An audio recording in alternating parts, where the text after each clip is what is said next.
Now, speaking of charities, are there any charities of choice that you like to promote? Oh yeah, yeah. I donate to about 13, 15 charities a year. My favorites are the Make-A-Wish for the kids, Make-A-Wish Foundation, animal charities, anything to do with animals, and but basically it's kids and animals is what I love.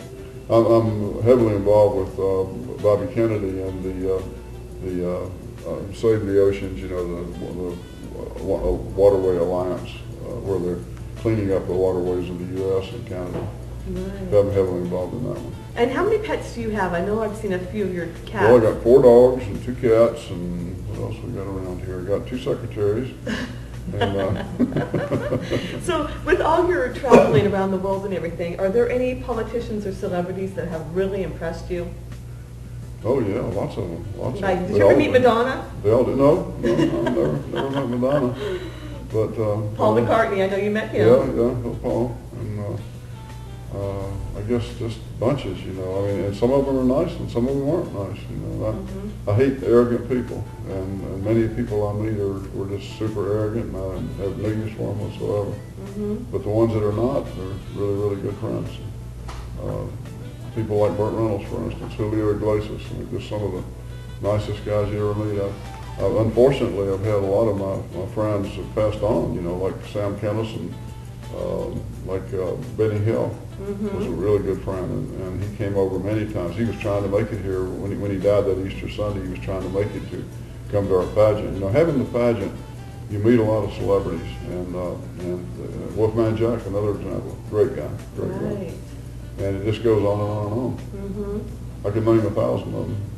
Is there any president that stands out that you really were impressed with? Well, yeah. I like Jimmy Carter. We met him. I spent an hour or more talking to Ronald Reagan one day, and he was very impressive. And we were both lifeguards, and we had something in common.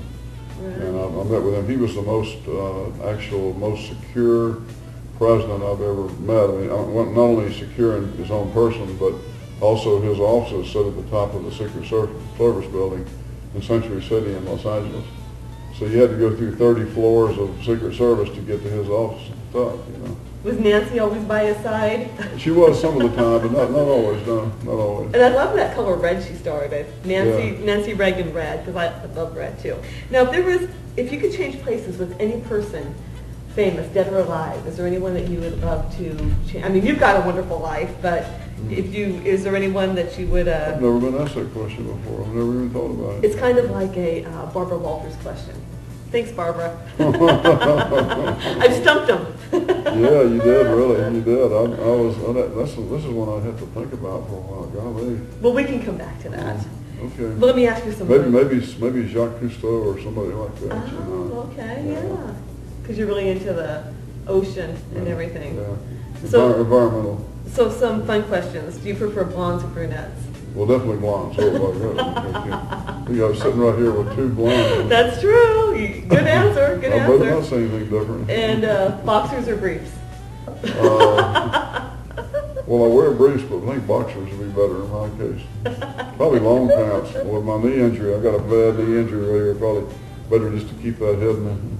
Now, with the people of Hawaiian Tropic that help build your business, your like 10 closest friends, are you still in touch with them? And are they? In most cases, yes, and they're very good friends. And what are they doing now? Do they all venture off? Almost all of them have found a job, and a better job than what they had with me, making more money. And there's only 1 or 2 that are still searching out there, but they're probably the most valuable people of all, the ones that are still looking, and I guess they're looking for the perfect place, or maybe they'll retire, I don't know. Wow, that's amazing. You've had a colorful life, wouldn't you say? Well, see, we were out there many years, and any of our people worldwide that were a little bit frugal and saved their money and planned for the future are doing well, doing very, very well now, because they made lots and lots of money. So I worked on a very small margin per bottle, per one little bottle. I mean, a very, very small margin. And as you get out closer to the retailer, it's more and more and more. And the guy that actually sells it, I mean, sales is where the money is. You know, you were asking me earlier about advice you could give somebody.